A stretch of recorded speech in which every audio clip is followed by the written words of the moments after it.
صالح نے کہا اے میری قوم بھلا دیکھو تو اگر میں اپنے پروردگار کی طرف سے کھلی دلیل پر ہوں اور اس نے مجھے اپنے ہاتھ سے نبوت کی نعمت بخشی ہو تو اگر میں اللہ کی نافرمانی کروں تو اس کے سامنے میری کون مدد کرے گا؟ تم تو کفر کی باتوں سے میرا نقصان ہی کرتے ہو۔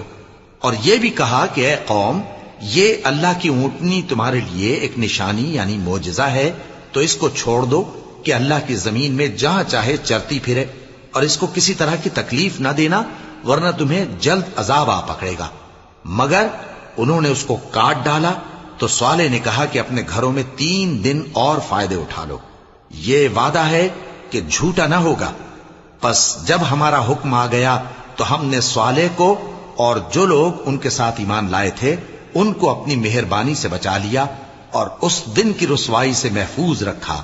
بے شک تمہارا پروردگار طاقتور ہے، زبردست ہے۔ اور جن لوگوں نے ظلم کیا تھا